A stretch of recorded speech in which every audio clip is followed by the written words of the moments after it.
We're live. And welcome back to Y.E.S. Functional Longevity Podcast. We give you insight on how to get fit, feel younger, and live better. Good afternoon. My name is Chris Border, best-selling author and owner of Y.E.S Fitness. And I first always like to thank you for taking the time from your busy day, your busy schedule to listen to what I have to say. We've been going over some important topics recently on the hallmarks of aging, and we're going to continue with that discussion further today. But before we do that, let's just do a little quick housekeeping. If you are interested in getting any copies or transcripts or timestamps of this broadcast, you can head on over to yesfitnessct.com, scroll down to the bottom of the page, click on podcast, and you will get access to any one of our 233 broadcasts. Been doing it a long time now, it seems like. If you're wondering where you can hear these broadcasts other than here live on Facebook, you can listen to it anywhere you would normally get your podcasts. So let's get started. The topic is how the runner on second base may help you live longer. A little bit of a throw out there. So, how can a runner on second base actually help me live a little bit longer? That's what we're going to talk about today. As you know, we've been talking about the 9 hallmarks of aging, and these are what occur at the biological level and how we age. And we know aging is an inevitable part of life. But for those of you who listen to me all the time, know that it doesn't mean you can't slow that process, and in some cases, actually, I believe, reverse the process of aging. So we're going to continue to break down one more hallmark of aging. And we want to just think of the body as a massive analog clock with thousands of moving bits and pieces. And every moment of the day, these components interact with each other to enable your body to perform a wide range of mission-critical processes, such as breathing, locomotion, cell division, and every other function that goes on in your body. But as time passes, this massive system progressively wears out through direct damage, DNA repairs that are not 100% perfect, and the accumulation of waste products. And that's one thing we're going to talk about today, the accumulation of waste products and the wearing out of the repair process itself. The body's an amazing machine. It does things to repair itself, but over time, those processes do break down.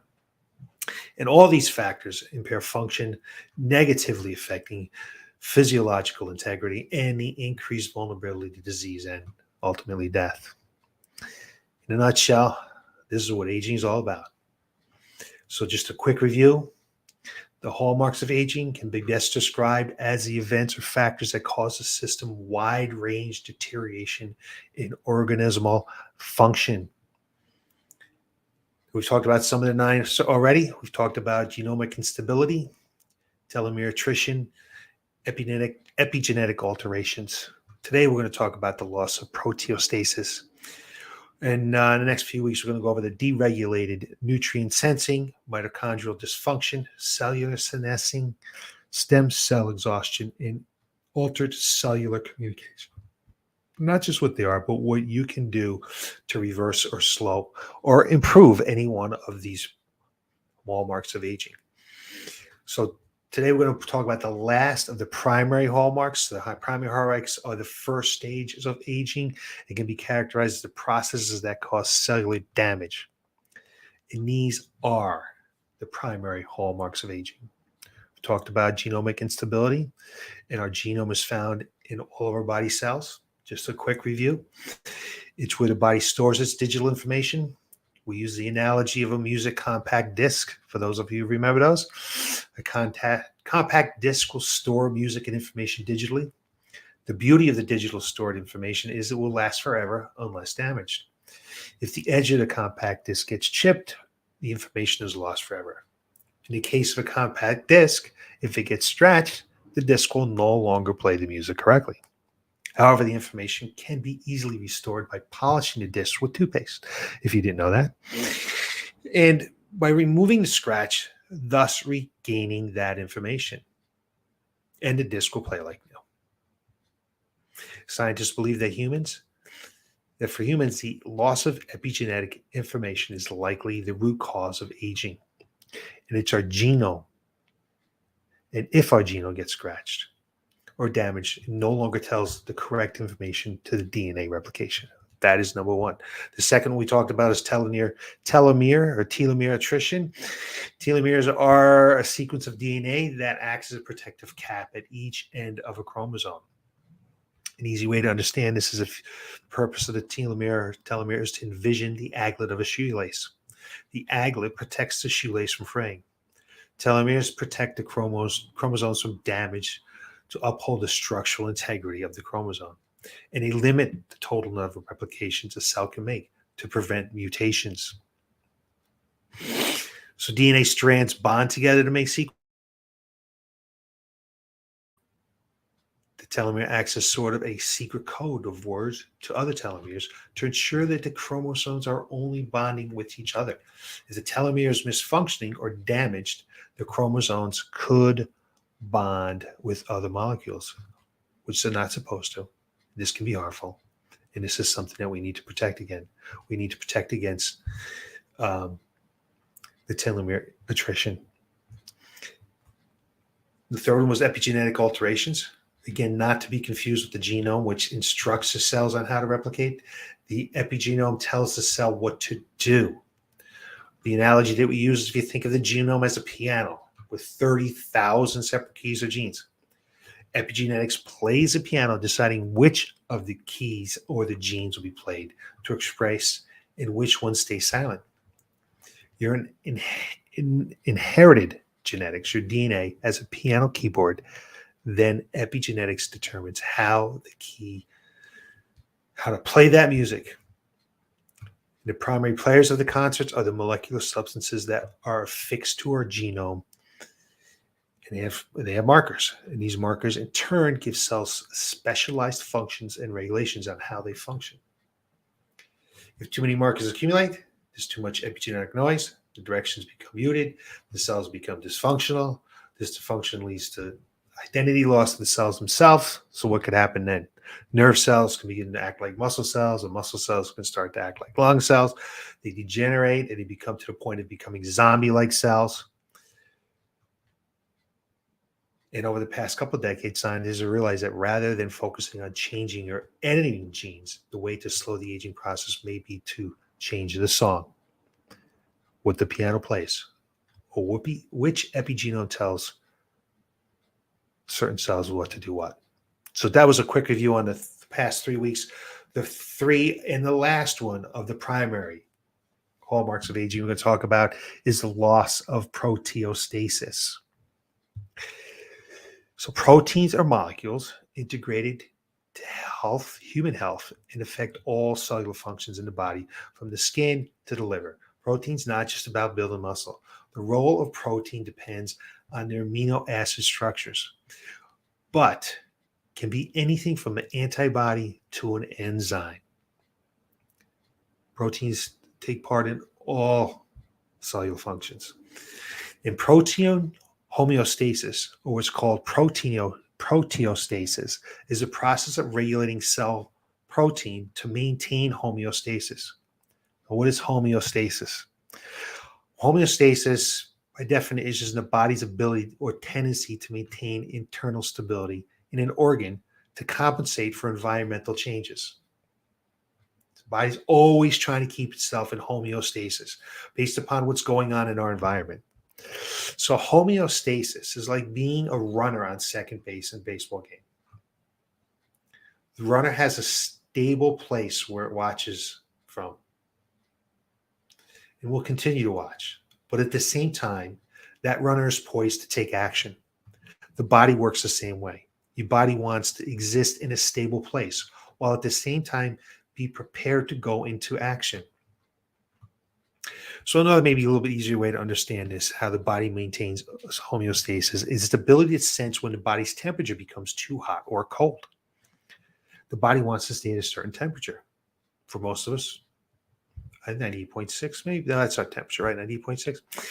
But when the body becomes too hot, it reacts, and the sweat glands in the skin open to encourage evaporation, and heat loss, trying to get it back to homeostasis, get it back to that temperature it wants to be at. In turn, when the body gets too cold, it then triggers constriction of the blood vessels, which reduces heat transfer, increasing the body's temperature. Again, trying to create homeostasis in the body's temperature. So a couple of examples of what the body does for homeostasis would be what we just talked about, body temperature regulation.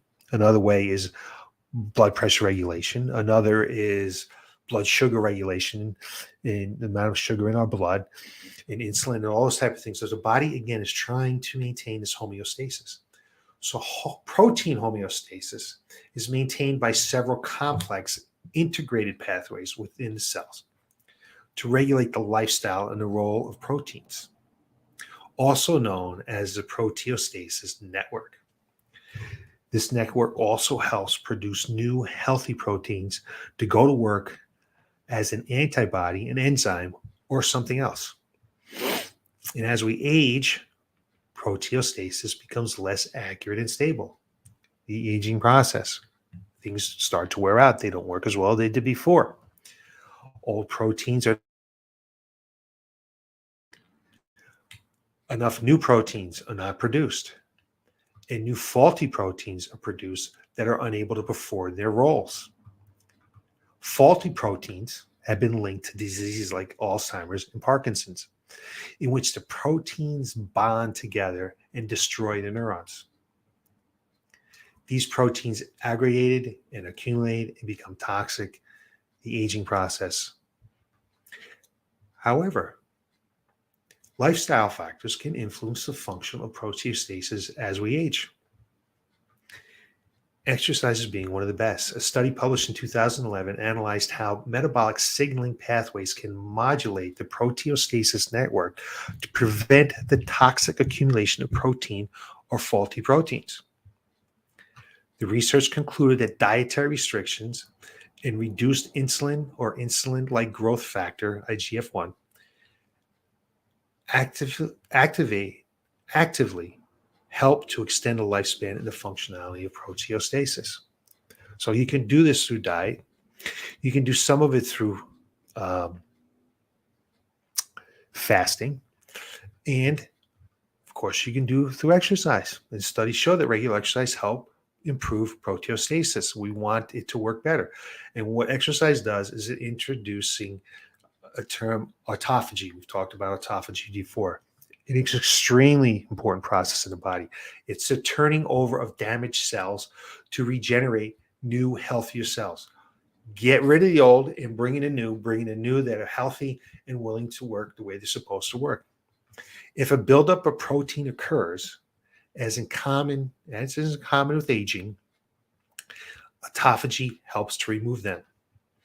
In a clinical trial, he found resistance training increases muscle protein synthesis and decreased protein degradation through the activation of autophagy. So we can see that autophagy is extremely important to keep those cells healthy, get rid of the old, bring in the new. And numerous studies have provided evidence that autophagy is activated in skeletal muscles in response to exercise. The exercise-induced regulation of autophagy includes both increased autophagy flux as well as transcriptional activation of important autophagy genes, potentially resulting in enhanced autophagy capacity. So proteostasis, with the loss of that, increases the aging process. How do we slow that? Through many of the things we've been talking about, always talk about. Good nutrition, good solid nutrition. I'm not saying you have to be good all the time. I live by the 80-20 rule. Most of the time you need to eat well. Get your body the right amount of nutrients. Plus get the correct caloric intake. Maybe some fasting is necessary. That's why they're talking around. I personally fast from dinner till about 10 a.m. the next day. So I work on the 16 hours or so without eating, and then try to get all my eating in 8 hours. Does it work perfectly? No, not all the time. Sometimes I'm hungry. I need to grab some breakfast. Other times it's a little bit easier. The body gets kind of used to it, but that hopefully through some research has shown that it can increase autophagy through that bit of fasting. Not necessarily. I mean, you want to go to the full fact of fasting for a whole day, 2 days, anything like that. I'm personally not going to do that, but that certainly has shown an increase in autophagy. And then, of course, strength training and exercise. Strength training for sure. Lifting weights correctly under the right intensity as often as you need to lift it to improve the body's ability to slow the aging process. So that is the fourth of the hallmark of agings. The first, the primary four, loss of proteostasis. We've got epigenetic alterations, telomere or telomere attrition, and finally, we've got the first one we talked about, which was the genome instability. All can be affected in a positive way. It's nutrition, good nutrition, well-designed exercise programs. And if you need some help with your exercise program because you never exercised before in a long time, or it's been, you never exercised, or it's been a long time since you exercised, you don't know how to do some strength training, you're afraid of getting hurt, you don't know what equipment to use, all the factors that you go through your head as to why you're not strength training. You can't fit it in because you allegedly don't have enough time or whatever it might be. You're coming off an injury or whatever it is. There's ways to do it.